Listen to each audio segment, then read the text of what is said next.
Some histories are written with ink. Others are written with blood. But the darkest ones are written with silence. The silence of young voices that never lived long enough to become stories. Tonight, boss, we break that silence. Long before the Spanish arrived. Long before the world knew the power of the Andes. And long before the Inca Empire became one of the greatest civilizations on the planet. There existed rituals so hidden, so sacred, and so horrifying, that even their own people whispered about them only behind closed doors. These weren't tales of war. Not tales of conquest. Not tales of ancient kings. These were tales of young women, caught in traditions that promised honor, but delivered terror. And today, boss, we reveal all of it. But before we pull aside this veil of forgotten horrors, if you're new here, subscribe to the History Veil, like the video, and share it with someone who thinks they know history. Because here, we don't reveal the past. We expose the parts no one was ever supposed to see. Now, enter the mountain shadows. To understand what the Inca Empire did to young women, you must first understand the empire itself. Not the one shown in school books, with its beautiful temples, stone highways, and perfect architecture. No, you must understand the real empire. The one ruled not just by kings and warriors, but by priests who believed the gods were always hungry, and the people responsible for feeding those gods were chosen long before they ever understood what fate meant. The Incas believed that purity was power, that youth was divine, that innocence was sacred energy. The gods demanded in exchange for protecting the empire. So the process began quietly, almost gently. Young girls, sometimes as young as 10, were observed by local officials. Not touched, not harmed, just watched.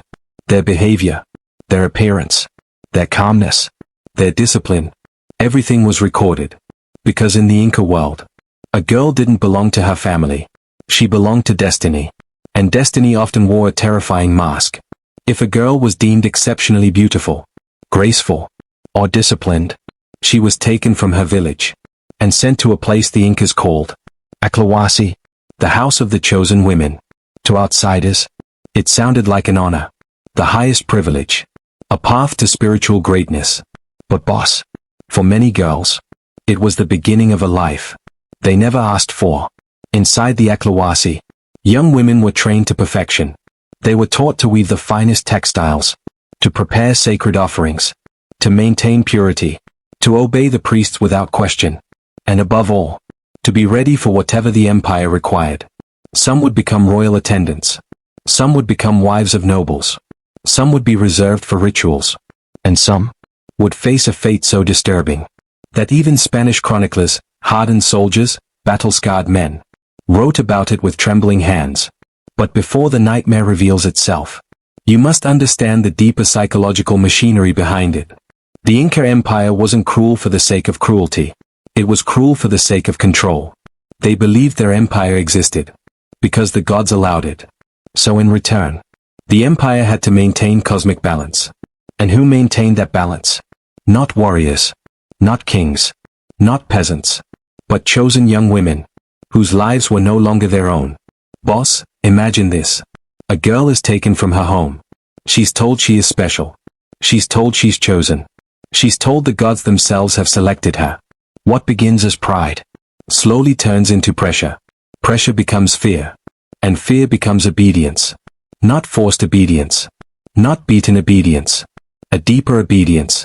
One carved into the heart. That's what made the Inca system so disturbing. It wasn't always violent. It didn't need to be. It was psychological, cultural, spiritual. A girl conditioned to believe that her fate was divine would walk into the darkness willingly, without hesitation, without resistance. The Incas didn't just control people. They controlled beliefs. And once belief is captured, the person follows. By the time a chosen girl completed her training, she wasn't just obedient.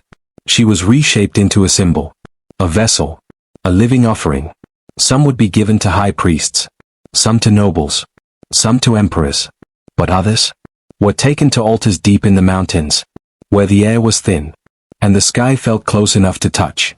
Spanish chroniclers later discovered frozen bodies, perfectly preserved, girls who had walked willingly into their fate, never knowing the horror to come. But boss, Before you learn what truly happened on those mountains, you need to understand the first of the Inca Empire's horrific acts.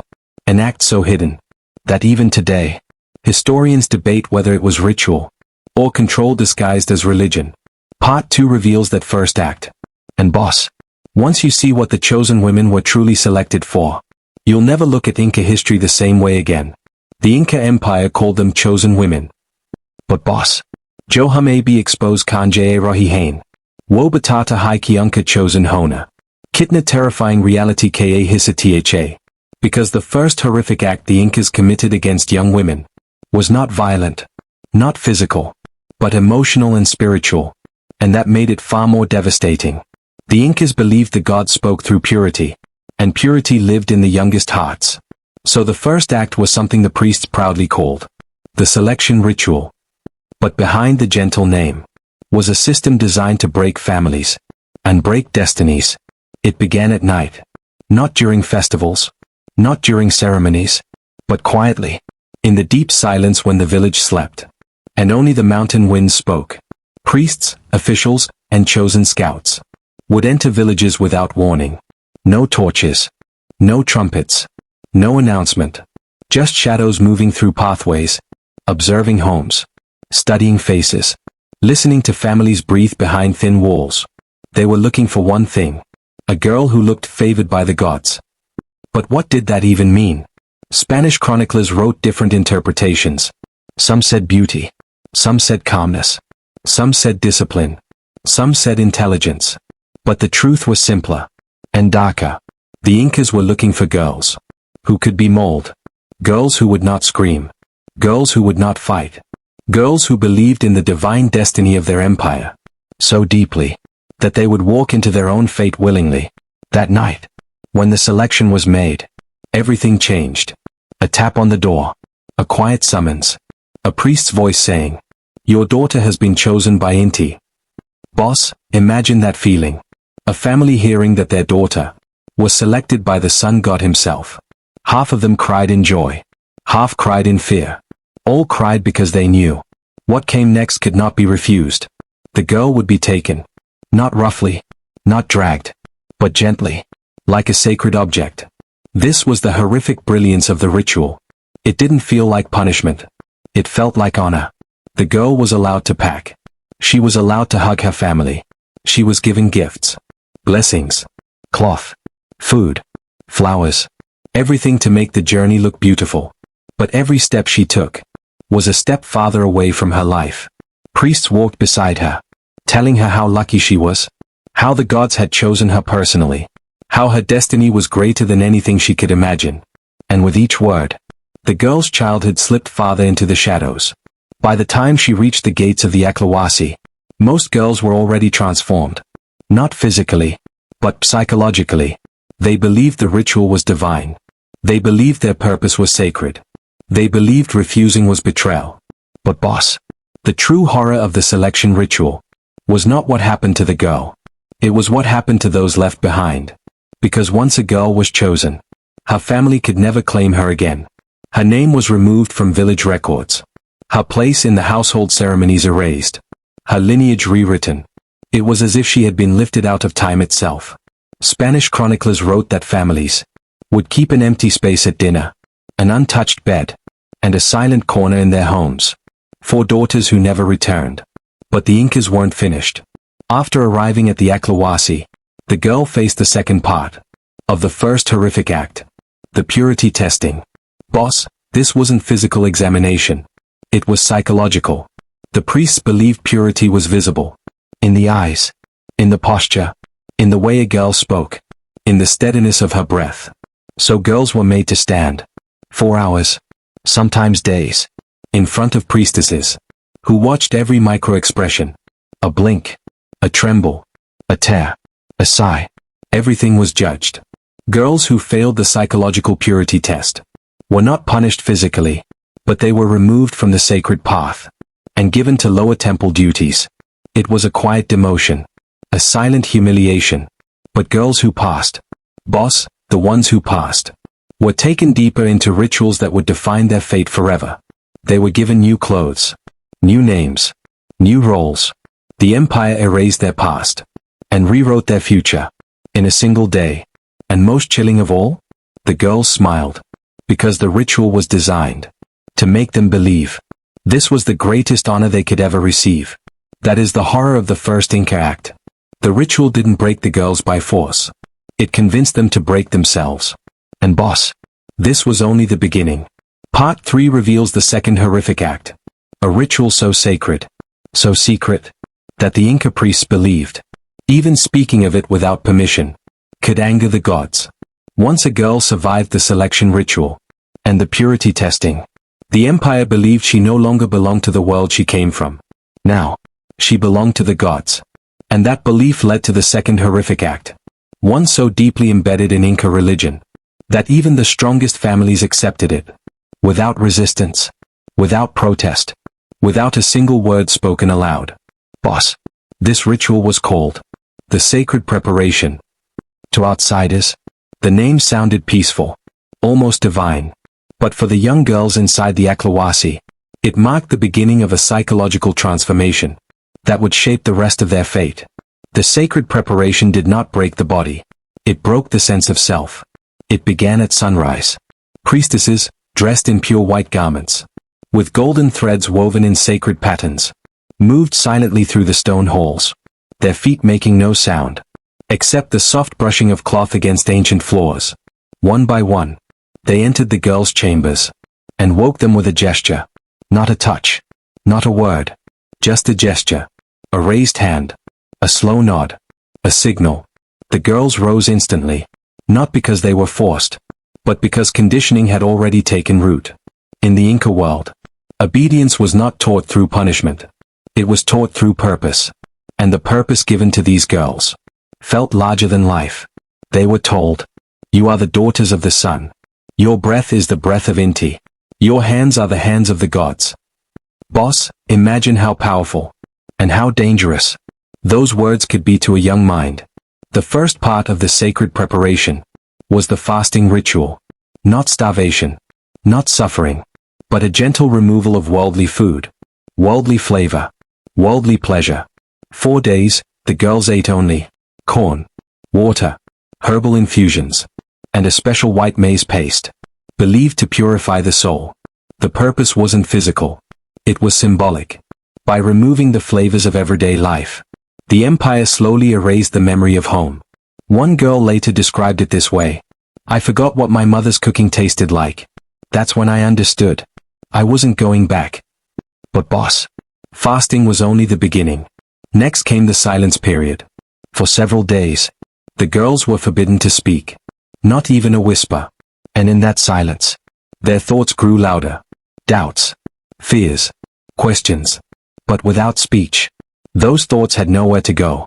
They turned inward, twisting, changing, reshaping the girls' minds to fit the image the empire desired. Silence is a powerful teacher, especially when you don't choose it.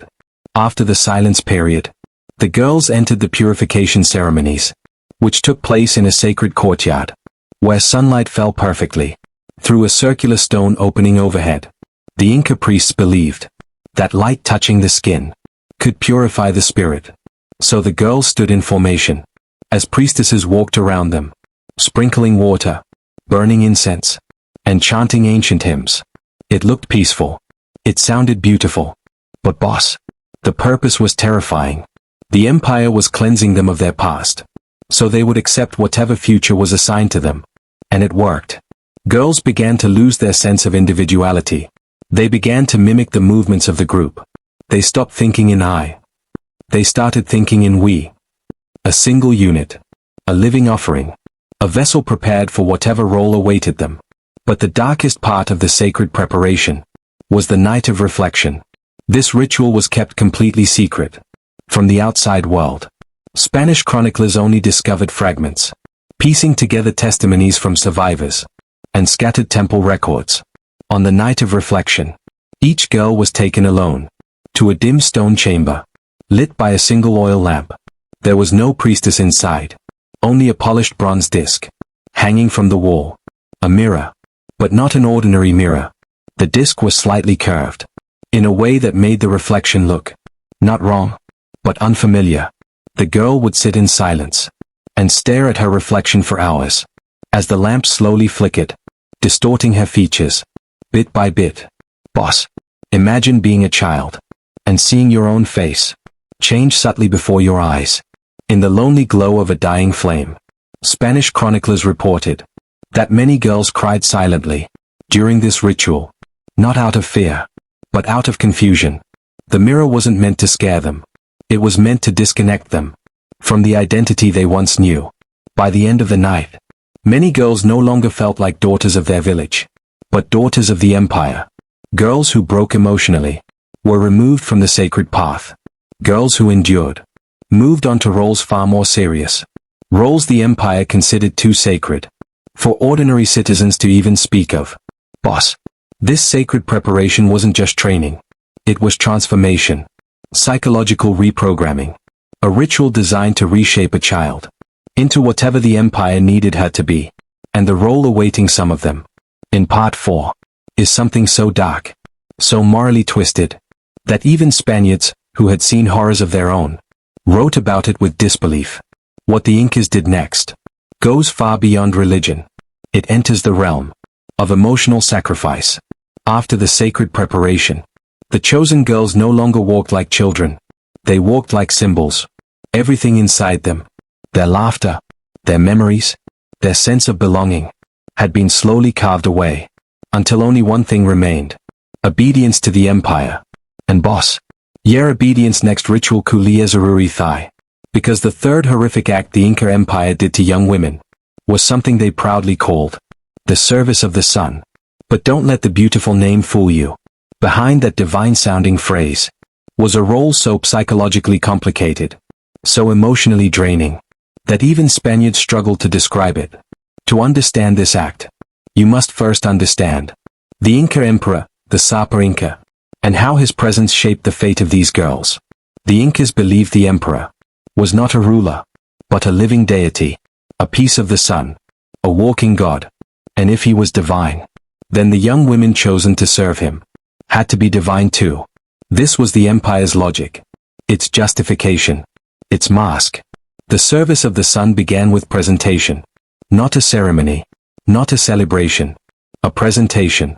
The chosen girls were lined up in a sacred hall, lit only by sunlight reflecting from golden discs, fixed strategically around the chamber. The walls shimmered, as though real fire lived inside them. The emperor would enter silently. No drums, no announcement, no display of power. He didn't need to. His presence alone dissolved the air in the room. The girls lowered their heads, not out of fear, but because they believed looking directly at a living god was disrespectful or dangerous. The emperor walked slowly, studying each girl, searching for specific qualities: calmness, composure, purity of spirit, absolute obedience. Whoever met his silent criteria was selected for service. Boss, this service was not physical, not violent, not what outsiders might imagine. The empire was far more subtle, and far more psychologically manipulative. The girls chosen for the emperor became keepers of his rituals. They prepared sacred garments, mixed ritual incense, wove ceremonial cloths, maintained divine spaces, performed chants at dawn and dusk. But the darkest part was something the Incas never openly admitted. The girls were required to maintain perfect emotional neutrality. They could not show sadness. They could not show joy. They could not show fear. They could not show longing. A single expression, a single tear, a single moment of visible weakness was considered disrespect toward the emperor, as if the divine presence overwhelmed them unacceptably. For many young girls, this emotional suppression was more painful than any physical hardship. They became silent, still, expressionless, living statues, carved by the empire. The psychological weight was immense. These were children, forced to behave like flawless spiritual instruments, in the presence of a man believed to be a god. And boss, the emperor wasn't the only one they served. Girls chosen for the service of the sun were also assigned to high priests, royal visitors, and noble households, not as servants, not as slaves, but as spiritual attendants. This role came with rules. that would break the mind of any adult, let alone a child. No personal possessions. No familiar faces. No private time.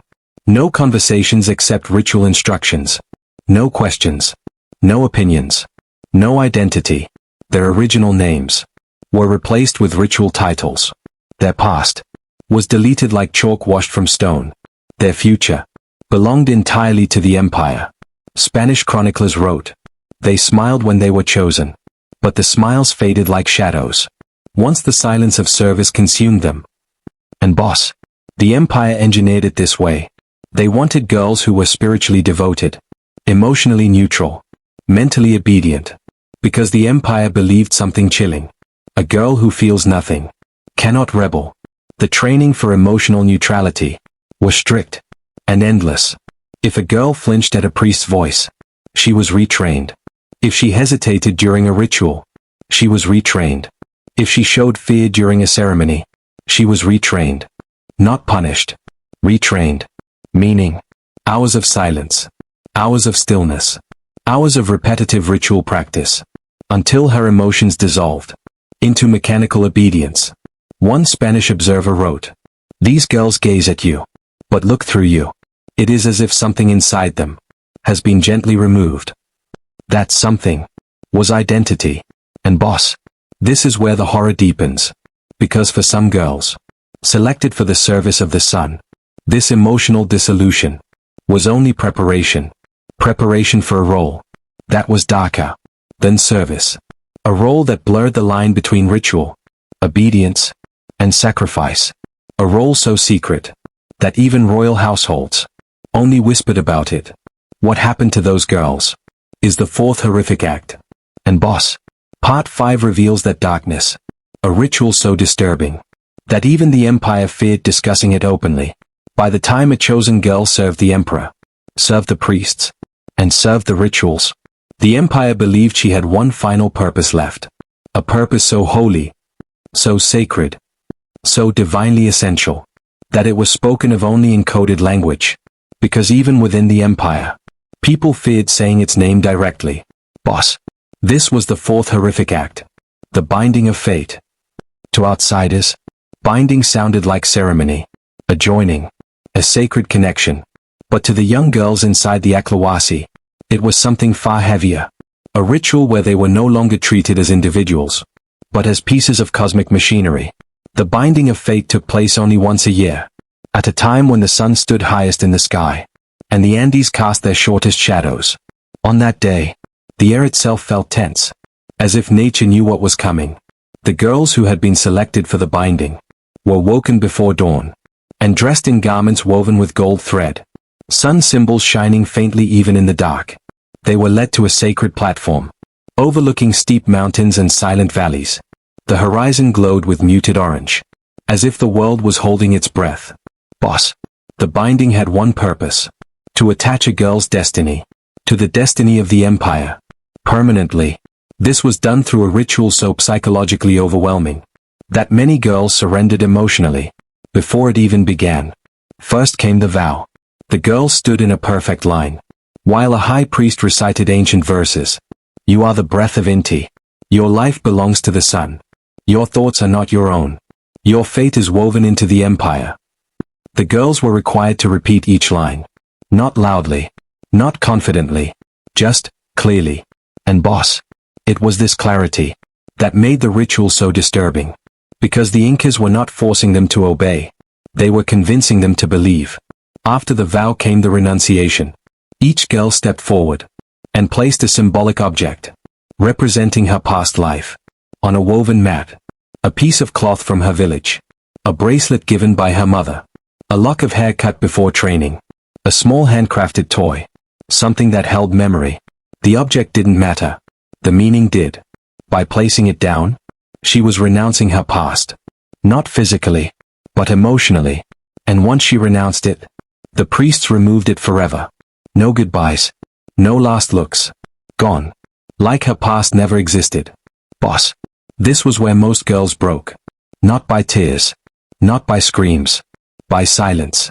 A silence so deep that even the priest sensed the weight of it. But the binding wasn't complete yet.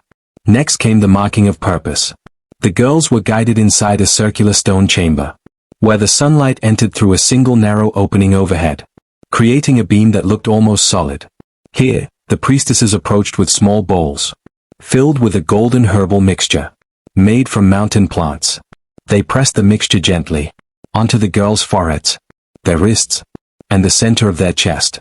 It wasn't harmful. It wasn't painful. But it was symbolic. A ritual marking them as instruments of the empire. They belonged to ritual, to duty, to the sun, to fate, and for some, to something far worse.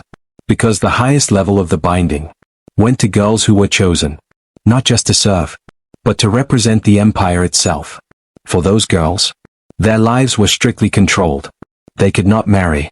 They could not return home. They could not choose their future. They could not express emotions freely.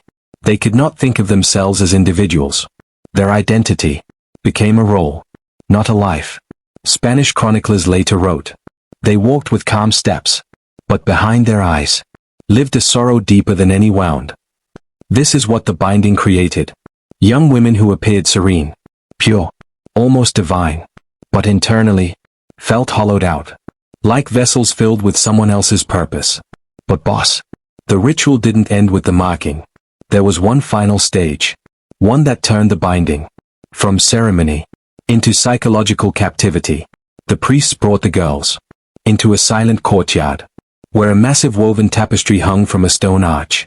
This tapestry depicted the entire Inca cosmic order: the sun, the moon, mountains, rivers, animals, people, laws, rituals, life, death, rebirth.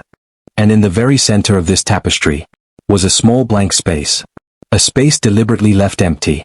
One by one, each girl was brought before this blank center. A priestess placed her hand on the girl's back and whispered, "This is where you belong. Not in the sun, not in the mountains, not among ancestors, in the blankness." Because the blank space symbolized a life with no personal story, a life that existed only to fill a role decided by the empire. And boss, this final psychological blow erased whatever fragile identity the girls had left. When the binding of fate ended, the girls walked out with calm faces and empty eyes. They weren't angry. They weren't broken. They were remade. Spanish chroniclers wrote, "They moved like the daughters of gods, but thought like the daughters of no one." Boss. Part 6 reveals the final horrific act. The ritual that transformed some chosen women into sacrifices not of flesh, but of destiny itself. By the time a girl passed through the selection ritual, survived sacred preparation, served the emperor, and endured the binding of fate, there remained only one final chapter in her story. A chapter the Incas never wrote down. A chapter spoken only in whispers. A chapter the Spanish chroniclers could barely understand. Because the fifth and final horrific act the Inca Empire did to young women was something the empire believed was not cruelty, but necessity. Boss, this final act wasn't about punishment. It wasn't about obedience. It wasn't even about control. It was about sacrifice. Not sacrifice of flesh, but sacrifice of destiny. The Incas believed the empire was a living thing, a body, a spirit, a cosmic force. And to keep that cosmic force alive, someone had to give up their future, so the empire could have one. Those someones were the girls who had completed all 4 previous rituals. The final act was called the surrendering of the path. To outsiders, it sounded poetic, beautiful, almost noble. But what it truly meant was that these girls would never again live lives of their own. Their fate would be surrendered completely to the empire's spiritual machinery. The ritual took place on mountaintops, places where the air was thin, where the wind howled like spirits, where the sky felt close enough to touch. The priests believed that at the highest points, where the world met the heavens, a human destiny could be rewritten. Girls chosen for this final ritual were led up steep paths, in silent processions, accompanied only by priestesses and wind. No drums, no chants, no celebrations, just footsteps crunching against stone, as the weight of everything they were losing settled over them like frost. At the summit, a stone platform awaited them, not an altar of blood, but an altar of identity. Here, each girl was presented with a woven symbol of the empire, a small cloth square, depicting a sun, a mountain, or a sacred animal. She would hold it in both hands, while a priestess whispered, "Your life now belongs to the path you serve." Then came the final step, the part Spanish chroniclers struggled to describe. The girl was asked one question: do you surrender your future, so the empire may have one? There was no force, no threats, no chains. The conditioning of years had already prepared the answer. Most girls whispered, yes, because they truly believed that their life had meaning, only if given away. Boss, that's the darkest part of this story. These were not children dragged into cruelty. These were children trained to give themselves willingly. After the vow, the girls were taken into a secluded chamber, given new garments, and assigned permanent sacred duties.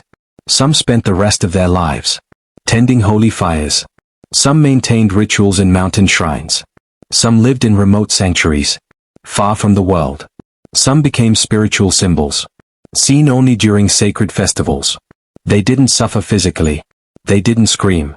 They didn't fight. But they never again walked a path they chose. Their lives became extensions of a belief system older than they were, and a destiny heavier than any child should carry. Spanish chroniclers wrote, they lived peacefully. They lived quietly. But they did not live for themselves. And boss, that is the true horror. Not violence. Not brutality. Not cruelty done with hands. But cruelty done with beliefs. With rituals. With destiny. With silence. The Inca Empire fell eventually. To foreign weapons. Foreign disease. Foreign ambition. But the girls whose futures were surrendered never saw that fall. Their stories remained in the cold Andes winds. Frozen in mountaintops. Preserved in whispers. And today, those whispers remind us of one painful truth. Sometimes the darkest horrors in history are not the ones committed by monsters, but the ones committed by civilizations. In the name of faith, purpose, and destiny. Boss, you've just seen the Inca Empire. Not as a golden civilization of stone and sun, but as a world built on the futures of the children who kept it alive. And that is a truth history rarely tells.